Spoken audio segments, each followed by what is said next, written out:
Okay, let's unpack this. Yeah. When you think of North Dakota, what immediately comes to mind? Hmm. Is it wide open, maybe slightly desolate, cold plains? Right, the ultimate flyover state. Exactly. It's often tagged that way, Right. landscape defined by blizzards and distance. But if that's your mental image, you are missing one of the most dynamic, rapidly transforming, and politically fascinating stories unfolding in the 21st century. It's a classic case of misconception versus reality. Our sources reveal a state that's, well, it's built on geographical extremes and a profound history of political radicalism. And that's the part that's so surprising. It is. And Yeah. now it's navigating this unprecedented economic transformation that's driven by massive natural resources. North Dakota is it's a study in powerful, almost unbelievable contradictions. Our mission today is to cut through those stereotypes and give you a deep, fast, and thoroughly informed understanding of the state. We're going to try. We're going to cover everything from how its unique history of agrarian populism created the nation's only state-run bank to the staggering consequences of the modern energy boom that has reshaped its economy and really strained its social fabric. We have the three key nuggets that I think really define this deep dive. Okay. First, the slightly absurd but politically significant rivalry that led to what's called the Harrison Shuffle during statehood. A great story. Second, the story of the Bank of North Dakota. That continental location is so key. It's located deep in the interior of North America, right? Roughly equal distance from the North Pole and the equator. Which means it lacks any moderating influence from major oceans. None whatsoever. So the weather doesn't just fluctuate, it oscillates wildly. It's not just cold, it's brutally extreme. And the state sits literally at the geographic heart of the continent. That's the claim near Rugby, right? Exactly, near the small town of Rugby. There's a marker there claiming this is the geographic center of North America. And that central location, it just guarantees climatic intensity. The temperature records are what really grab your attention. I mean, they're wild. They're absolutely staggering. North Dakota holds the contiguous U.S. record for the longest consecutive period below 0 degrees Fahrenheit. Which is an almost unbelievable 41 consecutive days. 41 days in Langdon during the brutal winter of 1935-36. Just imagine that. And yet, in that very same year, the record high was set in a town called Steele. Right. And it was 121 degrees Fahrenheit. That's a registered historical swing of 181 degrees across the state in the same year. It's a level of volatility most people just can't comprehend. And it's not just the static extremes, but the speed of change. You're talking about that Granville event. The Granville weather event. Yeah. Our sources highlight this single, almost implausible day in February 1918. The temperature there spiked 83 degrees in just 12 hours. From what to what? It shifted from negative 33 degrees to 50 degrees Fahrenheit in half a day. So if you live in North Dakota, you have to be ready for weather whiplash on a planetary scale. And the land itself, the terrain, is equally varied, which I think often surprises people who just assume the entire state is flat. That's another one of the big misconceptions. In fact, it's physically divided into two highly distinct regions. Okay, let's break that down. The eastern half is dominated by the flat, exceptionally fertile Red River Valley. And this isn't just regular flat, it's like scientifically flat. It is. This entire region is the historical basin of an ancient body of water, Glacial Lake Agassiz. And when that immense lake finally drained, it left behind these deep deposits of the finest, richest silt imaginable. That is the foundational wealth of the state's agriculture. And the Red River itself, which defines that eastern border with Minnesota, it has a peculiar characteristic. It flows north. It flows northward into Lake Winnipeg in Canada.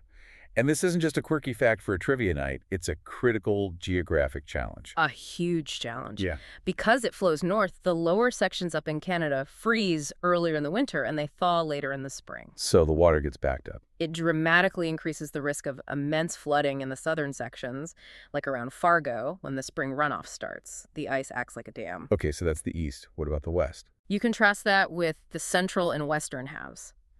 As you move west past what's called the Drift Prairie, you reach the Missouri Plateau.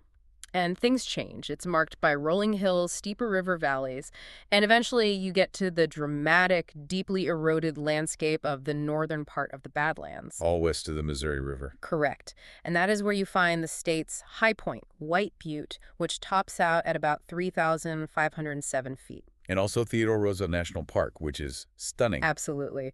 That park attracts around 750,000 visitors annually for its rugged, sculpted terrain and, of course, its abundant bison population.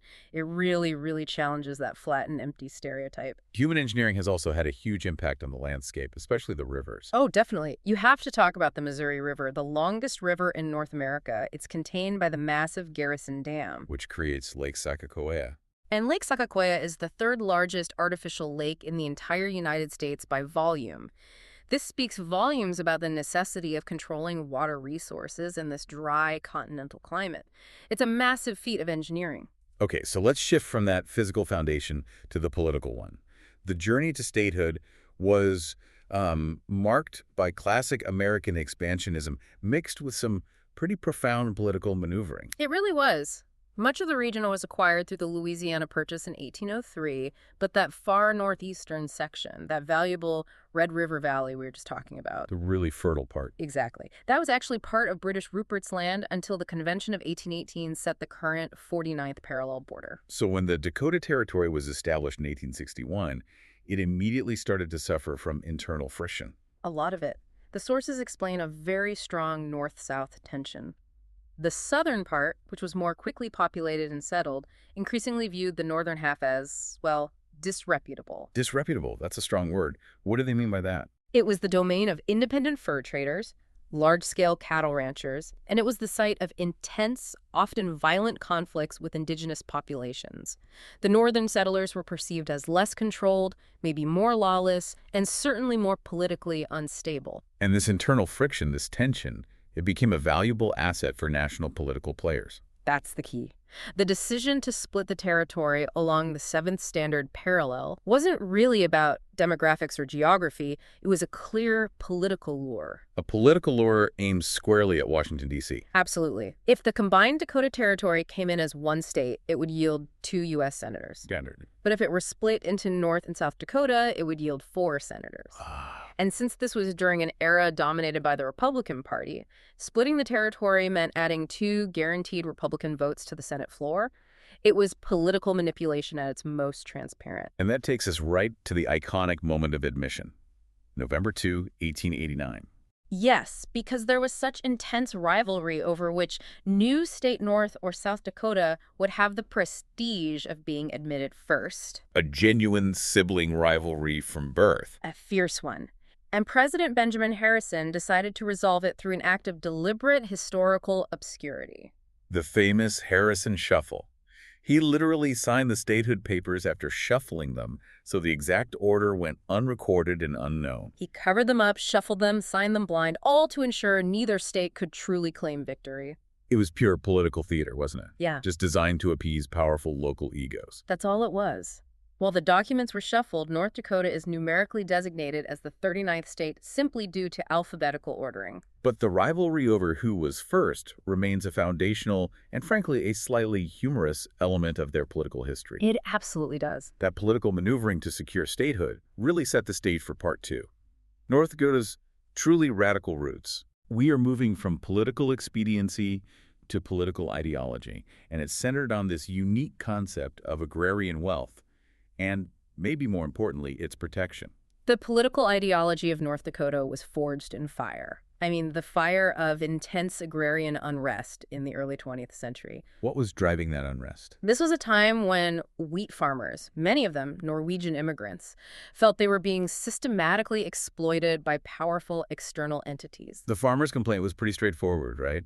They grew the wheat, but they didn't control the market. Not at all. Out-of-state banks in places like Minneapolis and Chicago controlled all the credit. Minneapolis-based corporations controlled the grain elevators and the railroads. So they set the prices. They set the prices and the interest rates, and it squeezed the local farmer mercilessly. There was a feeling of complete powerlessness. And that intense resentment gave rise to a revolutionary populist movement, the Nonpartisan League, or NPL. Yes, which peaked around World War I. Their goal wasn't just higher prices for wheat. It was fundamental systemic change.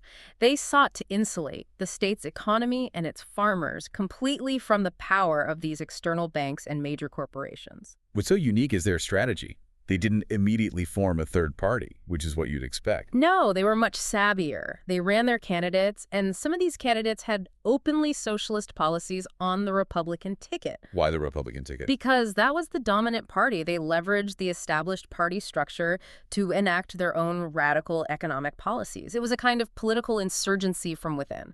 And their legacy is arguably the most surprising and enduring political structure in the entire nation. I think it is.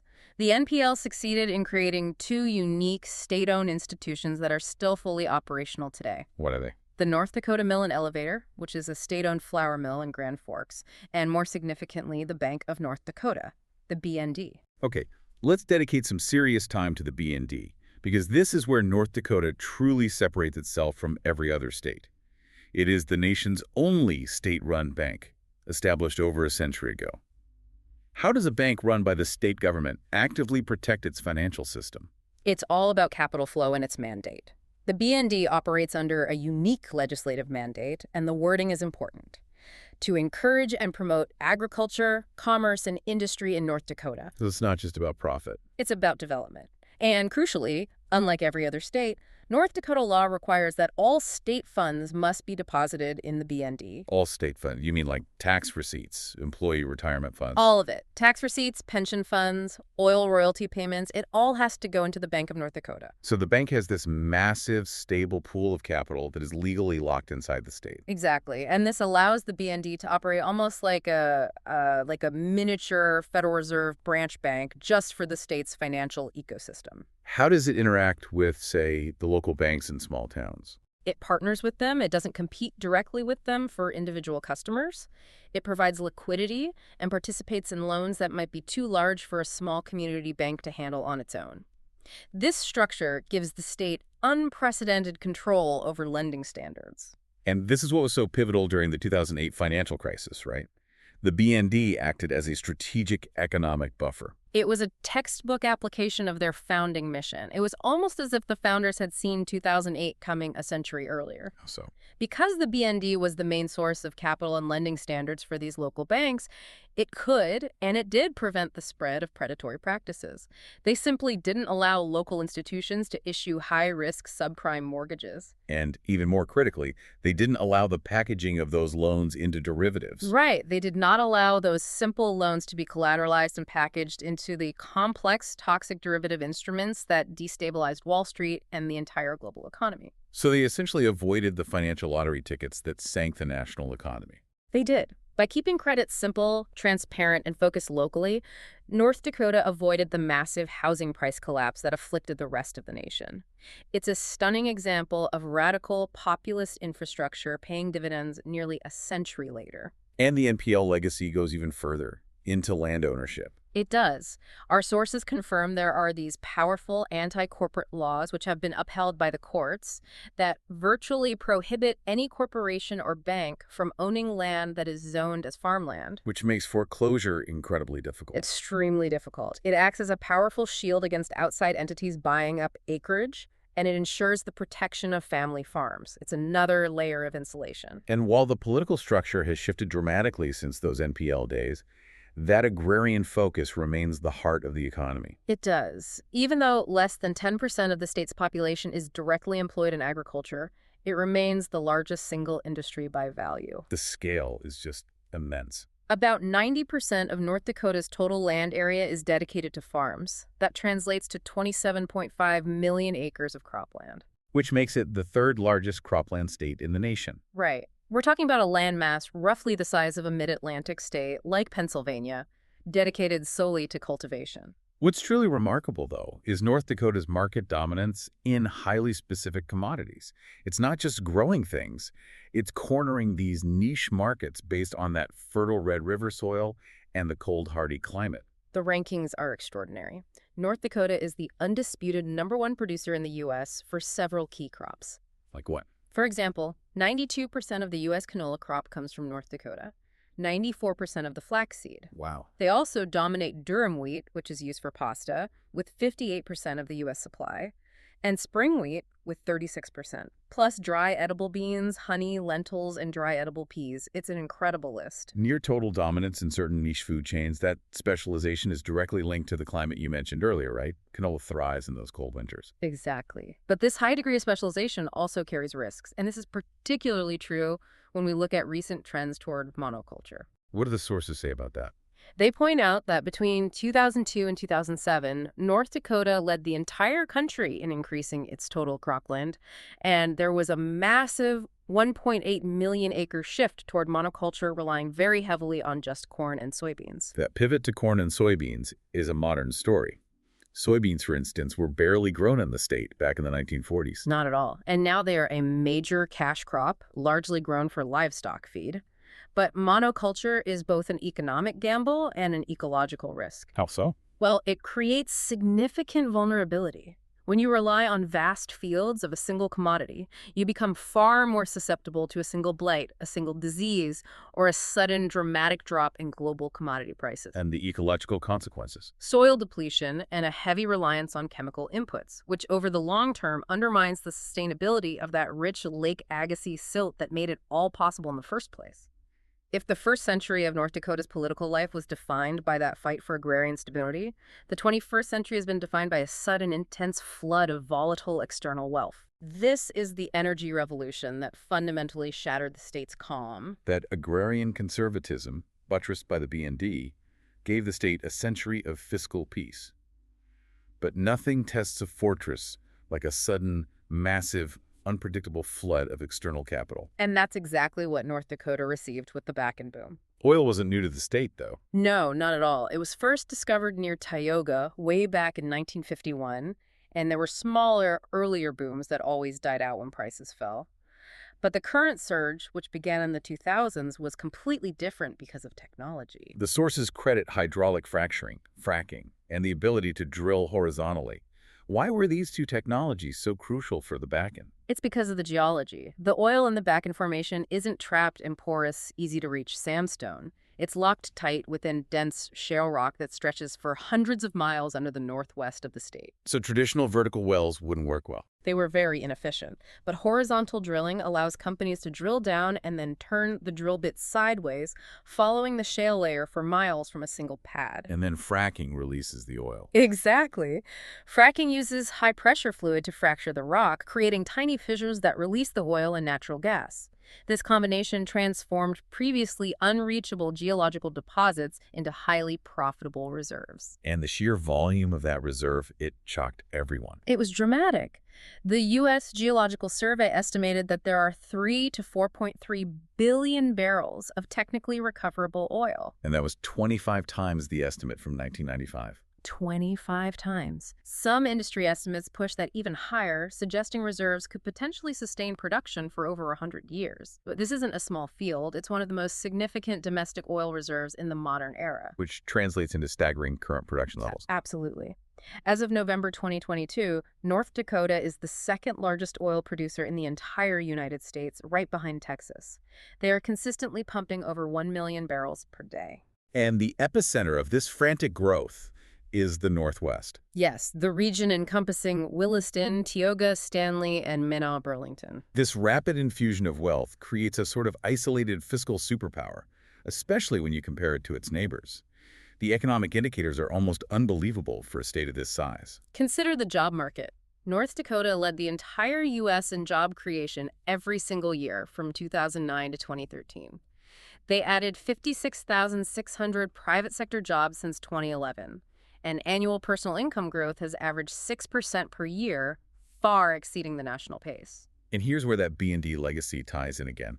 The stability of the state bank and those conservative fiscal policies meant they were uniquely equipped to manage this incoming cash flow. They were. Because the state was receiving massive oil tax revenue and royalties, coupled with controlled spending, North Dakota has maintained a budget surplus every year since the 2008 market crash. That level of fiscal stability is almost unheard of in modern state governance. It is. And their unemployment rate is consistently among the lowest in the nation, around 2.4% recently, meaning virtually anyone who wants a job in North Dakota can find one. But focusing only on oil misses the depth of North Dakota's energy profile. They've also diversified in ways that are often overlooked. Indeed. While oil gets the headlines, the state relies on its own extensive lignite coal reserves, primarily in the western region, to generate its power. About 90% of the state's electricity comes from lignite. That's right. And for those unfamiliar, lignite is often called brown coal. It's a lower grade, high moisture form of coal. Why rely so heavily on that specific type? Because it is incredibly abundant and locally sourced. It's right there. While it generates less heat per ton and has a significant environmental footprint, its sheer volume means it's cheap and ensures energy independence for North Dakota. And it allows them to export power. It does to surrounding states. And looking toward the future, the Great Plains, including North Dakota, are often referred to as the Saudi Arabia of wind energy. Because of the consistently high wind speeds and the open geography. Exactly. It presents a massive renewable energy potential. And if you think it's all extraction, you'd be surprised by the growing tech footprint.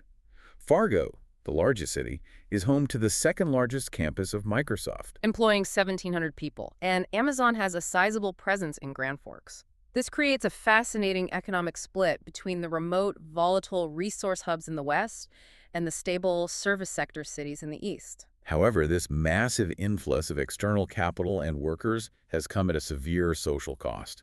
The back-end boom generated a kind of chaos that was particularly hard on small rural towns that were ill-equipped to handle exponential growth. It was a classic boomtown problem, but on steroids. We're talking about sociological strain. What were the tangible daily realities in a town like Williston or Tioga when the boom hit? Infrastructure was immediately and completely overwhelmed. Rental costs in these oil boom towns surged by 100% or more, seemingly overnight. Making it impossible for local teachers, nurses, and police officers to afford to live there. Correct. The oil workers often lived in these temporary housing communities known as man camps, which created isolated, high-density populations straining sewage, water, and road systems.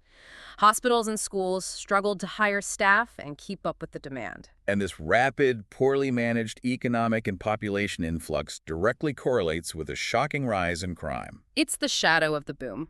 North Dakota historically had some of the lowest crime rates in the country. It was one of the safest places to live. But the violent crime rate in 2016 was 3 times higher than it was in 2004. And that coincides precisely with the height of the oil boom. Precisely. The sources are clear that workers migrating into these oil boom towns, who were often transient and had tenuous community ties, were widely cited and blamed for this concerning increase. It's a very harsh trade-off for economic prosperity. Despite all the oil and the demographic volatility, let's not overlook the older, quieter industry of tourism. It still manages to punch above its weight. Tourism is North Dakota's third largest industry, bringing in over $3 billion annually. Even though it's often cited as the least visited state. It is, perhaps lacking a single global iconic landmark like a Grand Canyon or a Disney World. But it draws visitors for high-quality outdoor activities like hunting and fishing, tracing the Lewis and Clark Trail, and of course the quiet beauty of Theodore Roosevelt National Park. We need to pull back now and examine the demographic tapestry of North Dakota because the people who live here are as complex and contradictory as the economy itself. North Dakota is sparsely populated. That's the first thing to know. It is the 4th least populous and 4th least densely populated state, with a current population just under 800,000 people. And to grasp the concentration, nearly a fifth of that total population resides in just one city, Fargo. Despite the small numbers, the state is undergoing a rapid and important demographic transformation. Historically, its population was overwhelmingly homogeneous. Overwhelmingly white, yes, with the crucial exception of its indigenous inhabitants. But that is changing quickly, and is largely due to targeted refugee and immigration efforts. This is a remarkable feature. North Dakota has been cited as one of the top locations for refugee resettlement proportionally. What are the numbers on that? They took in over 68 refugees per 100,000 people between 2013 and 2014. Given the low base population, those numbers have a significant and immediate cultural impact. And that new diversity is evident in the numbers. Very much so. Nearly 30% of new immigrants entering North Dakota are from Africa, and they are primarily settling in the larger cities like Fargo and Grand Forks. This has led to a rapid increase in the black population proportion rate. It surged from a mere 0.6% in 2000 to 3.9% by 2020. And the top countries of origin for immigrants now include Liberia, Bhutan, Nepal, the Philippines, and Canada. This is creating a rich, complex cultural mix that really challenges the traditional image of the Great Plains. Let's delve deeper into those foundational cultural threads, starting with the original inhabitants. The name Dakota itself derives from the indigenous Dakota and Sioux peoples. Right. It means allies or friends. And there are 5 federally recognized tribes whose nations lie partially or wholly within North Dakota's borders. Yes. The Mandan, Hidatsa, and Arikara Nation, who are collectively known as the 3 affiliated tribes. Then there's the Spirit Lake Nation, the Standing Rock Sioux Tribe, the Turtle Mountain Band of Chippewa Indians, and the Sisseton Wahpeton Oyate Nation. And indigenous cultural traditions remain vital. Traditional social gatherings known as wasipis or powwows are central to community life. They are, and the United Tribes International Powwow, held in the capital of Bismarck, is recognized as one of the largest and most significant Native American cultural events in the entire country. Okay, moving to the European influence. The Scandinavian footprint is profoundly deep. Especially the Norwegian and Icelandic settlements in the northeast Red River area, starting around 1870. These groups established strong communities built around Lutheran churches, and they brought over unique culinary traditions. Absolutely. Things like the potato flatbread lefts and the notoriously pungent lice-soaked lutefisk. And these influences are far from historic footnotes. They're celebrated today at events like Norstkustfest in Minot. Which is billed as North America's largest Scandinavian festival. It showcases arts and culture from all 5 Nordic countries. And it makes sense, with Norwegians making up nearly 1/3 of the city of Minot's population. That heritage informs the social and political culture fundamentally. An equally significant, though often less understood, cultural thread is that of the Germans from Russia. A fascinating history. These were ethnic Germans who were invited by Empress Catherine the Great to settle in Russia during the 18th century. They maintained their language, customs, and religious freedoms there for generations. But when those religious freedoms and military exemptions were revoked in the late 19th century, they faced economic hardship and persecution. And that prompted a mass migration to the American plains. They settled primarily in the south-central area of North Dakota, an area often referred to as the German-Russian Triangle. And these groups, comprising Lutherans, Mennonites, Catholics, and the communal Hutterites, were deeply committed to agrarian life. Absolutely. Their cultural contribution is not just in cuisine, but in their deep-seated conservatism, their commitment to large families, and a profound work ethic that was rooted in their history of maintaining cultural integrity while adapting to a harsh new environment. They really helped cement the agricultural base of the state. So we have this unique sociological layering. The traditional strength of the indigenous nations, the populist political radicalism of the NPL, and the deep cultural conservatism and agrarian commitment of the Scandinavian and German-Russian immigrant populations. That cultural profile is reflected in the state's high rate of religious adherence. North Dakota historically has had the highest percentage of a church-going population in the country. And as of 2022, 80% of the population identifies as Christian. That's right. Mainline Protestantism, dominated by the Evangelical Lutheran Church in America, remains the largest form of Protestantism, which is a direct legacy of the Norwegian settlers. However, Catholicism is the single largest denomination. Which is a testament to the influence of those German-Russian communities. Okay, so now let's address the political paradox that links this radical past to the present. While North Dakota was the incubator for the NPL, a radical, populist, sometimes almost socialist movement, today it is overwhelmingly Republican. Overwhelmingly, at the state and federal levels. The Republican presidential candidate usually wins by margins approaching 67% or more. The question is, how did the state shift so dramatically from agrarian radicalism to modern political conservatism? The shift was gradual but decisive. The NTL, which eventually merged with the Democratic Party, slowly lost power as North Dakota's economic and social base changed. After World War II. Exactly. The rise of industrial agriculture meant fewer small, independent farmers and more large-scale operations. The political base for the NPL literally shrank. Furthermore, the Cold War created a powerful anti-socialist sentiment that eroded the radical edge of the NPL's platform. In essence, the new wealth and the new business structures, combined with the general national shift toward conservatism in the latter half of the 20th century, effectively erased the political relevance of the agrarian radicalism that founded the state's most unique institutions. But despite the intense political partisanship, the state is remarkably effective at governance. How do we measure that? Well, MIT's Election Performance Index ranked North Dakota as the #1 state in overall election administration policy and performance multiple times between 2008 and 2018. They manage the nuts and bolts of government exceptionally well. One final structural tidbit that perfectly links back to the extremes of the climate we discussed in Part 1. North Dakota's infrastructure. A great point.